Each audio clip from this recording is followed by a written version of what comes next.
40절부터 50절 말씀입니다. 누가복음 7장 36절부터 50절 말씀. 우리 묵상의 주제가 탕감. 이게 한자죠. 방탕할 탕자, 덜어줄 감자. 방탕한 것을 덜어주신다. 용서라고 하는 의미로 예수님께서 바리새인의 집에서 우리에게 주셨던 말씀입니다. 우리 42절 말씀을 다 같이 함께 읽습니다. 갚을 것이 없으므로 둘 다 탕감하여 주었으니 둘 중에 누가 저를 더 사랑하겠느냐. 아멘. 두 사람 다 탕감해 주었다. 그 탕감의 내용을 살펴보면 한 사람은 500데나리온의 빚을 졌고 500데나리온, 우리가 한 데나리온이 하루의 품삯이기 때문에 한 500데나리온 그러면 1년 반 동안의 임금, 월급 이렇게 이해하면 쉽습니다. 그리고 또 한 사람은 150데나리온 그랬습니다. 어떤 사람은 500데나리온을 탕감을 받고 어떤 사람은 50데나리온을 탕감을 받으면 어떤 사람이 더 탕감해준 주인을 사랑하겠느냐. 당연히 많은 탕감을 받은 사람이 더 사랑하겠다. 그 이야기를 오늘 말씀을 하십니다. 우리가 성경을 읽을 때 성경을 우리가 텍스트라고 그럽니다. 성경의 본문. 그 본문이 오늘 이 시대를 살아가는 저와 여러분들에게 어떤 문맥으로 나에게 적용이 돼야 하느냐. 그것을 컨텍스트라고도 이야기를 합니다. 문맥 속에 우리가 들어가야 됩니다. 그러기 위해서는 성경을 우리가 바르게 읽어야 됩니다. 눈으로 읽기는 잘합니다. 귀로 듣기도 잘하고, 그런데 온 몸과 마음으로 성경을 읽지 못하는 것, 이것이 오늘 우리의 현실입니다. 성경을 어떻게 읽어가고 있습니까? 오늘 읽어야 할 분량이 있기 때문에 분량을 채우기 위해서 읽는 그것은 바람직한 자세가 아닙니다. 이 한국 교회가 놀라운 부흥을 할 수 있었던 그 동기를 살펴보면 성경을 온 몸과 마음으로 읽었던 한국 교회 초기 초대 교인들의 그 놀라운 신앙이 있었기 때문입니다. 그 좋은 예가 1900년경에 강화도 북부 해안에 홍의 마을이라고 하는 작은 마을이 있습니다. 홍의 마을. 그 마을의 최고의 부자가 종순일. 그러니까 그 마을에서 그 종순일 씨로부터 빚을 지지 않은 사람이 없을 정도로 그렇게 엄청난 마을의 갑부입니다. 그런데 마침 그 마을의 훈장인 박능일이라고 하는 훈장이 먼저 예수를 영접을 했습니다. 그리고 그가 기도하던 중에 이 마을을 전도하기 위해서는 그 최고의 갑부 종순일 씨에게 복음을 전해야 되겠다. 그리고 예수 복음을 전했습니다. 성경을 받아들고 이 종순일 씨가 전통 유학자이기 때문에 글 읽는 걸 좋아합니다. 마태복음을 읽기 시작을 했습니다. 그리고 그 마을의 교회에 출석을 합니다. 마태복음 18장을 읽다 보면 이 비슷한 내용이 나옵니다. 1만 달란트 빚진 사람, 이 사람이 탕감을 받고, 그렇게 엄청난 걸 탕감을 받고도 자기에게 빚진 사람을 용서하지 못하는 그 말씀을 읽다가 양심의 큰 가책을 받습니다. 어느 주일에 교회 예배 마치고 집에 돌아와서 마을의 모든 빚진 사람들을 다 불렀습니다. 그러니까 마을 사람들이 오늘 무슨 일이냐, 갑자기 또 이자를 올리는 거 아니냐. 그러곤 전부 조마조마한 마음으로 이 종순일 씨 집으로 다 모였습니다. 모든 마을 주민들이 모인 자리에서 이 종순일 씨가 성경을 펼칩니다. 내가 마태복음이라고 하는 이 말씀을 읽다가 내가 여러분들에게 너무나 송구스럽습니다. 그리고는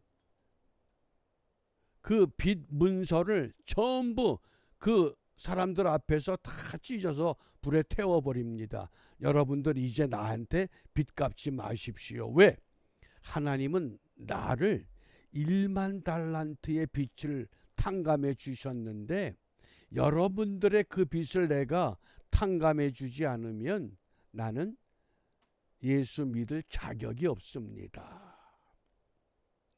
그러자 그 마을 사람들이 아니 예수가 도대체 어떤 분인데 저 사람이 그 많은 빚을 탕감해 줄 수 있는가?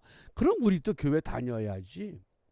그리고 마을이 완전히 예수 마을로 바뀌었다고 하는 전설 같은 이야기, 이런 이야기들이 한국 교회에서 군데군데 소개됩니다. 왜 그럴까요? 우리도 그 말씀을 읽었습니다. 근데 우리는 변화가 없습니다.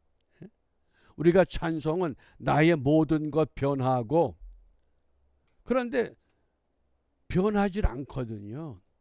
왜 그럴까요? 정말 내가 탕감 받았다고 하는 은혜가 확실한가? 그래서 이 탕감이라고 하는 이 단어 굉장히 중요합니다. 탕감하여 주었으니, 탕감하여 주었으니. 이게 어떤 의미인고 하니 문법적으로 보면 예수님께서 십자가에 못 박혀 죽으실 때 다 이루었다 이렇게 말씀하시는 순간 예수를 믿든지 믿지 않든지, 예수님 시대에 살았든지 그 후에 태어나든지 모든 사람들의 죄를 다 탕감해 주셨다고 하는 그런 문법적인 의미를 갖고 있습니다. 예수님을 통해서 탕감의 그 행위가 아주 완전하게 행해졌다. 그러니까 우리는 십자가 사건하고는 역사적으로 거리가 멀지만 문법적으로 보면 이미 부정과거형이라고 하는 이 문법을 통해서 이미 예수님께서 다 이루었다. 내 영혼을 받아 주시옵소서 라고 십자가의 그 7 말씀들이 오늘 우리에게도 어떻게 된다? 그대로 연결이 된다는 겁니다. 그게 헬라 문법의 부정과거형이라고 하는 아주 특별한 용법입니다. 그리고 예수님께서 베드로에게 묻습니다. 누가 더 사랑하겠느냐? 그러니까 당연하죠. 많은 것을 탕감받은 사람이 더 사랑합니다. 그럴 때 예수님께서 그래, 네 판단이 옳다. 그리고 베드로에게 말씀을 하십니다. 왜 베드로에게 이렇게 베드로는 지금 예수님의 제자입니다. 지금 어떤 여자가 예수님께 향유 한 옥합을 예수님께 부었습니까? 그 동네에서 죄 많다고 소문난 여자. 그러니까 이 죄 많은 여자와 베드로와 또 오늘 저와 여러분들이 다 똑같은 죄인이다 그 뜻입니다. 너는 제자기 때문에 죄가 덜하고 나는 목사기 때문에 죄가 덜하고 그런 것이 아니라 이 소문난 죄 많은 여자와 시몬아 너는 똑같은 죄인이야. 지금 그 말씀을 하시는 겁니다. 이 말씀을 읽고 듣고 전하는 우리 모두가 다 그 죄 많은 여인 또 시몬 베드로와 마찬가지로 우리는 똑같은 죄인일 수밖에 없다. 그러니까 그러한 죄인들을 향해서 오늘 예수님께서 어떤 선포하십니까? 48절에 보면 내 죄 사함을 얻었다. 그 예수님의 이 선포가 지금도 그대로 우리에게 컨텍스트라고 하는 이 문맥 속에서 그대로 적용이 됩니다. 내 죄 사함을 얻었다. 그런데 그 전에 47절에서 예수님께서 어떻게 말씀하셨나요? 저의 많은 죄 그랬습니다. 그 여자가 많은 죄를 지은 거 알아. 그런데 많은 죄 사함이 아니라 많이 죄를 지었든 적게 죄를 지었든 우리는 하나님 앞에서 누구나 다 죄인이다. 내 죄 사함을 얻었다. 사람들은 손가락질을 합니다. 저 소문난 여자. 그런데 예수님께서는 아니야. 소문난 죄인이었든 소문 없이 죄를 짓고 다니든 다 똑같은 죄야. 그 많은 죄를 오늘 하나님께서 용서하시곤 그 다음에 어떻게 말씀합니까? 50절 말씀에 보면 내 믿음이 너를 구원하였으니, 여기 구원하였다.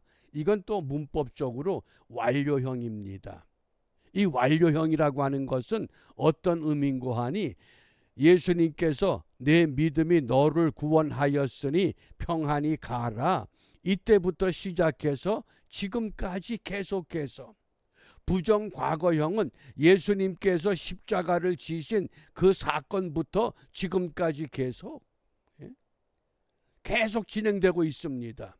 그러니까 우리가 예수님을 구세주로 믿으면 그 믿음이 결국은 내 믿음이 너를 구원하였으니 평안히 가라고 오늘 우리에게도 동일하게 말씀하십니다. 그것이 탕감받은 사람의 자세요, 그 마음의 형편이라고 하겠습니다. 그런데 우리가 한 가지 눈여겨볼 구절이 하나 있습니다. 47절에 보면 이러므로 내가 네게 말하노니 저의 많은 죄가 사하여 줬도다. 이는 저의 사랑함이 많음이라. 예수님을 어떻게 사랑했습니까? 향유 한 옥합을 예수님께 붓습니다. 그 머리털로 예수님의 발을 닦아드립니다. 이게 엄청난 사랑의 표시입니다. 그래서 이 가톨릭 교회에서는 여기 이 여인의 이 행위가 용서받는 근거가 된다. 그것을 공덕설이라고 합니다. 내가 어떤 공을 세웠기 때문에 용서받는다. 그게 가톨릭 교회의 용서에 대한 가르침입니다. 왜 그러느냐? 여기 이는이라고 하는 걸 잘못 해석해서 그렇습니다. 이 이는이라고 하는 이 헬라 접속사가 호티라는 단어입니다. 호티. 우리가 쉽게 생각하면 주님께서 가르쳐 주신 기도를 우리가 드릴 때에 대개 나라와 그러죠. 대개. 그 대개가 호티라는 접속사입니다.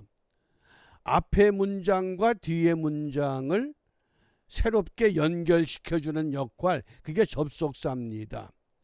이 여인이 죄가 사해진 것은 무엇 때문이냐? 그가 향유를 부었기 때문이라고 하는 공덕이 아니라 이 세상 어느 누구도 자기의 공덕을 세워서 죄를 용서받을 수 없다고 하는 것, 그것이 성경의 텍스트의 원리입니다. 그런데 그 텍스트를 이 호티라고 하는 이 단어를 잘못 이해하기 때문에 이런 주장을 합니다. 그래서 우리가 분명한 건 이것은 우리가 어떤 향유를 붓기 때문에, 많은 헌금을 했기 때문에, 봉사를 많이 했기 때문에 그런 용서가 아니라고 하는 겁니다. 그래서 이 향유를 부었다고 하는 것은 이 여인이 그만큼 예수님을, 메시아를 사랑했다고 하는, 사랑했기 때문에 그 사랑이 결국은 용서의 은총을 입습니다. 그래서 은혜에 의한 용서요, 은혜에 의한 탕감이라고 하는 것, 공로가 아니라고 하는 것, 이것을 분명히 기억하시고, 혹 가톨릭 교회에서나 또 다른 어떤 교회에서 이걸 근거로 해서 우리가 그만큼 사랑을 입었기 때문에 사랑을 갚아야 된다, 무엇을 바쳐야 된다, 그거 다 공덕에 의한 이론입니다. 분명한 것은 사도 바울이 에베소서를 향해서 그 에베소 교인들에게 말씀하잖아요. 우리 행위로 구원받은 것이 아니라 은혜로 구원받은 것이기 때문에 어느 누구도 자랑할 이유가 없다. 은혜라고 하는, 은혜에 의한 용서, 은혜에 의한 탕감. 그러므로 이 아침에 우리가 무엇을 기도하느냐? 시편 39편 13절입니다. 주는 나를 용서하사 내가 떠나 없어지기 전에 나의 건강을 회복시키소서. 주님의 그 탕감의 은혜가 우리의 영과 혼과 육의 삶을 새롭게 출발시키는 이런 은혜, 그러기 위해서 우리 오늘 사죄의 기쁨으로 예수님을 섬기는 신앙생활에 앞장서가는 사죄의 기쁨으로 섬기게 하옵소서. 어떻게? 소망과 기쁨의 주님을 따라가자. 또 우리가 말씀을 눈으로만 읽는 것이 아니라 우리의 온 몸과 마음으로 말씀을 읽고, 그 강화 홍이 마을의 종순일 씨처럼 빚진 마을의 사람들을 전부 탕감해주고, 훗날 그 종순일 씨가 성경을 계속 읽다 보니 예수님께서 두 사람씩 전도하러 보냈다고 하는 그 말씀을 감동스럽게 읽은 후에는 자기 부인하고 강화도 전역을 돌면서 그들이 가는 곳마다 복음이 전해지고 교회가 세워지는 놀라운 일을 이루어냈다고 하는 우리 교회사의 한 토막, 그것처럼 오늘도 우리가 이 땅에서, 내가 있는 자리에서 그런 교회사의 한 토막을 쓸 수 있는 믿음의 사람으로 굳게 세워지는 복된 하루가 되시기를 주님의 이름으로 축복합니다. 기도하겠습니다. 은혜로우신 아버지 하나님, 오늘도 저희들이 은혜의 용서, 은혜의 탕감으로 인하여 주님 앞에 머리를 숙일 수 있습니다. 비옵기는 우리 모두가 우리가 거하는 그 지역에서 종순일 씨와 같이 하나님의 말씀을 온 몸과 마음으로 읽게 하시고 우리의 삶에 그대로 적용하여 열매 맺는 하나님의 백성들의 삶이 회복되고 부흥되도록 인도하여 주시옵소서. 예수님 이름으로 기도합니다. 아멘.